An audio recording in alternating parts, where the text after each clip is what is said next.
Aujourd'hui, c'est une bande dessinée Mort par la France qui rend hommage à ces tirailleurs sénégalais. Cette BD raconte aussi le combat d'une historienne, Armelle Mabon. 20 ans qu'elle tente de réhabiliter cette mémoire.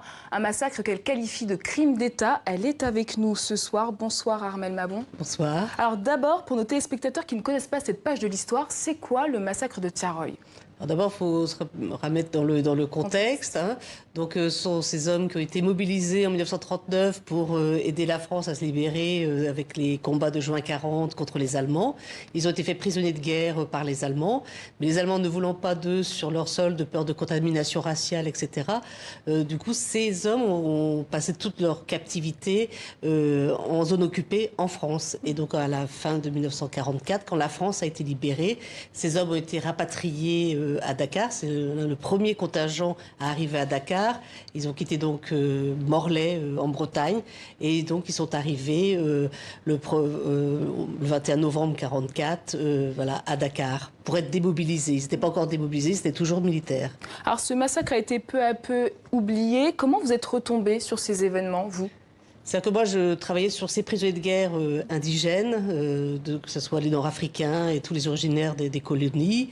Et forcément, j'arrive à Tiaroy, qui est une sortie de guerre problématique, où on sait qu'il s'est passé quelque chose. On parle donc de mutinerie, de rébellion armée. Et comme moi, il me manquait des archives quand j'ai travaillé sur cette partie-là, voilà, cette sortie de guerre problématique.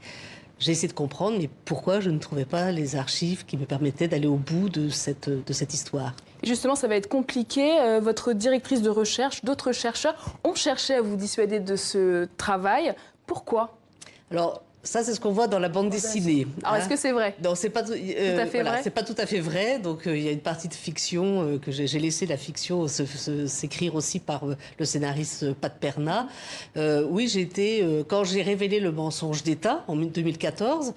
Oui, j'ai été attaquée par un historien qui, voilà, lui défend la thèse officielle, c'est-à-dire de la mutinerie, de la rébellion armée. Et donc, c'est là où je me suis défendue. J'ai déposé une plainte pour diffamation publique. Ça veut dire qu'on a remis une crispation où ça servait à rien. À un moment donné, il faut dire les choses, quoi. Alors, vos travaux remettent en cause cette thèse officielle. Quels sont vos arguments aujourd'hui ? Alors, c'est-à-dire que moi, j'ai fait tout un travail dans les archives. Alors, je ne me suis pas contentée des archives du service historique de la Défense. J'ai été aux archives des colonies qui sont à Aix-en-Provence. Mais surtout, j'ai regardé les archives de la justice militaire, puisqu'il y a eu un procès des meneurs, soi-disant meneurs de cette mutinerie. Donc, j'ai regardé les archives de ce procès.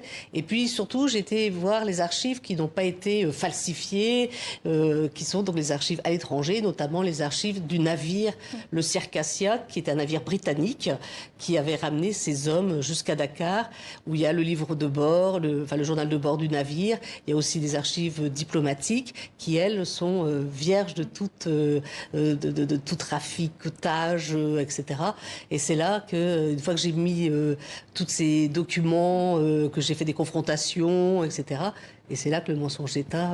Qu'est-ce qui ne colle pas concrètement ? Qu'est-ce qui a été falsifié pour qu'on comprenne bien ? Alors, ce qui a été falsifié, c'est d'abord le nombre de rapatriés. C'est-à-dire qu'ils partaient à 2000 sur le navire. Bon, on sait que 315 exactement hommes ont refusé de monter sur le navire parce qu'ils n'avaient pas perçu ne serait-ce que les soldes de captivité, enfin le quart de solde de captivité.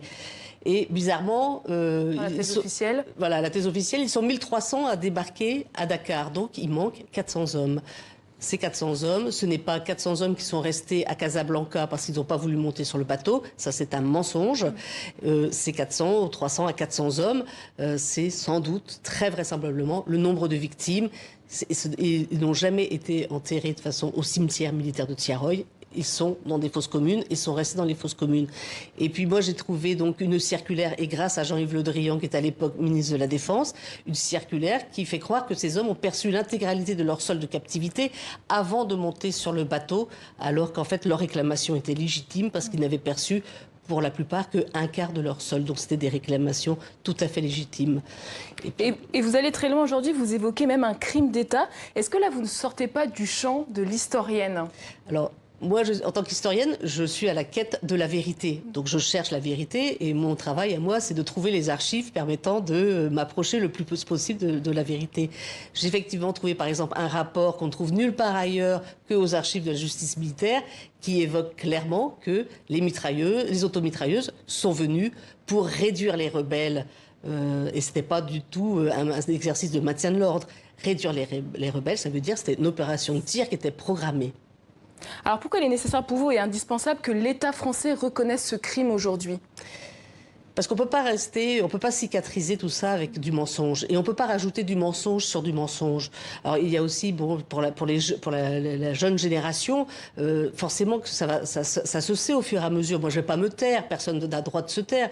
Et puis, il faut rappeler que c'est un peu comme une affaire Dreyfus. Il y a une machination diabolique qui a été mise en place. Il y a des enfants, des petits-enfants de ces tirailleurs sénégalais qui ont le droit de connaître et de réclamer justice. Il faut un procès en révision pour réhabiliter les condamnés. Et il faut aussi exhumer les corps. On sait où sont les fosses communes.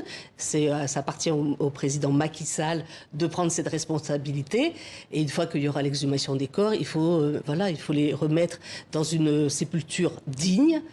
Et puis, il y a aussi, moi j'ai retrouvé un seul fils d'une victime qui demande que son père ait la mention « mort pour la France ». Et c'est légitime, c'est normal. Donc pourquoi donc 70 ans plus tard, même plus de 70 ans plus tard, on n'écoute pas ces doléances? Moi, j'ai fait mon travail d'historienne. C'est maintenant une affaire politique. Alors justement, en 2014, François Hollande a rendu hommage à ces tirailleurs. Il avait réévalué le bilan à 70 morts. Qu'en est-il du président Macron? Est-ce qu'il s'est saisi du dossier? Alors moi, en tant qu'historienne, je lui ai écrit en lui demandant d'aller là où il y a les fosses communes pour qu'il tourne le dos aux mensonges. Mais pour l'instant, je n'ai pas eu de réponse. Une dernière question rapidement. Qu'est-ce qui empêche aujourd'hui la manifestation de la vérité sur ce massacre de Tcharoy, selon vous?